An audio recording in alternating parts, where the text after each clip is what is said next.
Hello everyone and welcome back to the channel, and well, you find us behind the wheel of this.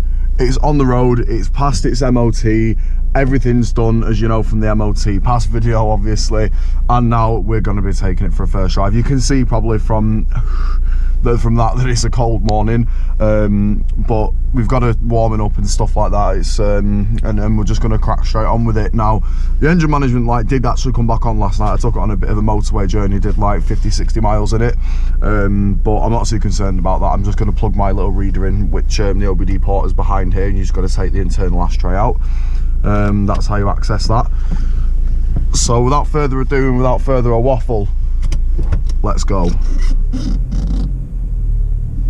You can hear how quiet it is to start off with it. Half the bloody car's demisted here. Let's put that up. It's so smooth. There's not like one judder in it or anything like that. There is a lot of rattles and stuff, but that's because half of the rear interior is currently still sat in the boot, and I've not had a chance to clip it back on because those clips are so awkward. And I'm just going to literally leave it till another day until I can actually be bothered to do it. I've got too much things to be getting on with myself in the meantime. It drives normal. The only thing that doesn't work is that cup holder, but I'm just going to get some isopropyl cleaning alcohol behind that. Feel the power of the 1 litre MPI, and I can't see anything because of the sun. There we go. Yeah, the winter sun in the UK, when it glimmers on these roads, it's absolutely blinding, as you know if you're a UK driver. But yeah, it's a nice 5th gear at 30 mile an hour, and it honestly, it just bobs along. It's nice. Now on the motorway, I must say, it's very different to the Swift, obviously. Like, I'm doing 70 mile an hour in 5th gear. It's screaming its nuts off. It's nearly at max revs. Like, I don't even think this thing will probably do more than 80 mile an hour.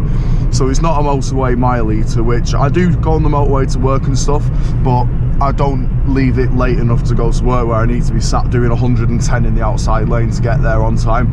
I will quite happily sit in the slow lane doing 60 in this, because it seems to be comfortable doing that, and it's not doing like nearly 4,500 revs at 70, because that's what it was doing last night, or it was roughly around the 4 mark.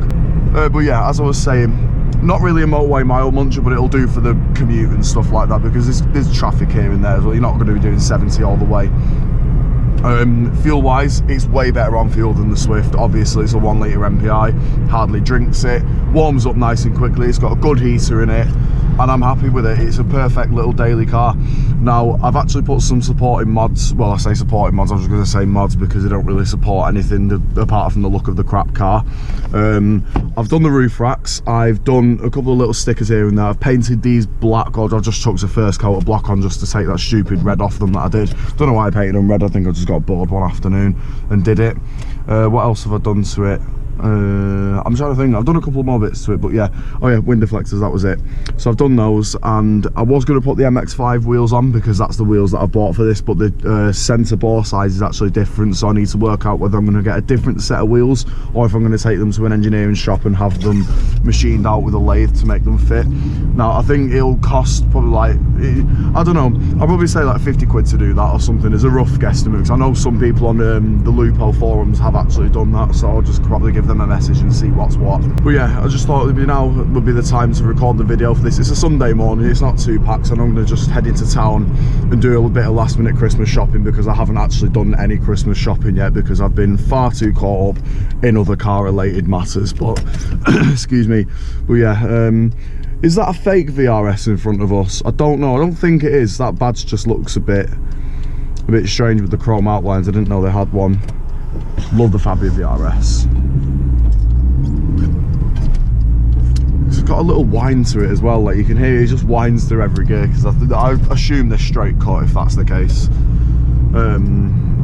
Yeah, and it's a little dinky car, like I said, there's a few little knocks and rattles here and there as well, but overall it rides unbelievably comfy for such a small little car, cheap car like this that probably cost, what, back in the day, maybe 6 grand at a push, because it's not the highest spec thing in the world. As you can see, look, it's got like body panel metals and stuff. It's like the new Toyota Aygos, or any Toyota Aygo for that matter, actually. Yeah, it's a similar thing, but you know, what more do you want? It absorbs the bumps with this suspension better than the Swift does, which it pains me to say. I've said it before. It's completely 100% true. It's just a VAG car. VAG cars are good at doing that. As for power, it's not there. It's got 49 horsepower, 50 horsepower, whatever it is, so I could lick it into third, sorry, and absolutely nothing at all happens. Like, you get no throwback in your seat, you get nothing.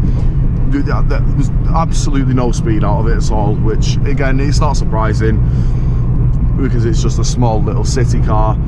But yeah, we've got to review every sort of matter when we're doing a first drive of one of these things. Yeah, it's weird getting used to the horn being down there, but it does work, and it sounds like a 1930s Ayuga horn almost. It sounds ancient, which is, it adds to the character of the car, I think.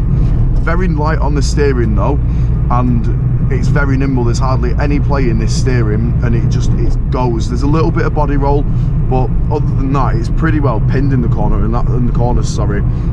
And that's only on these skinny 155 Steelies. When I get these MX5 wheels to fit, or I find a different option of wheels, they're going to be 185s. So this thing's going to handle like so much better. Brakes, they're all right because it's got drums on the rear, so they're not the most sort of active things in the world. Like, they're a bit spongy, but it's because it's an old car as well. It's to be expected, but you can live with it. It's everyday. It's capable of everyday motoring. Like, it's not the end of the world at all. And honestly, I think that's it. Like, you get a bit of road noise and stuff, like I said, and all the clatters and bangs from the loose interior trims in the back. But once that's sorted, I genuinely think it's going to be a honestly comfortable car to daily. I'm happy doing it, and it's one that I don't have to get covered in paint from work and stuff like that when I've come out from doing a spray job, and it's just easy to deal with, rather than trying to clean myself down for half an hour, wasting a load of time just to get in the Swift for an hour and then go back to work again. It's just not worth it. Whereas in this, I can sit here, I can eat whatever the hell I want in here, and then just like give it a quick wipe over at the end of the day or something. That's much more sort of time effective for me, and that's another reason why I bought that. I can't see a thing. God knows what it's going to look like through a camera lens. But yeah, that's pretty much it for today's video. It's the first drive of the Arosa, sort of, you know, get used to it and stuff like that, and show you guys what it's all about, sort of thing. I'll show you the second gear now.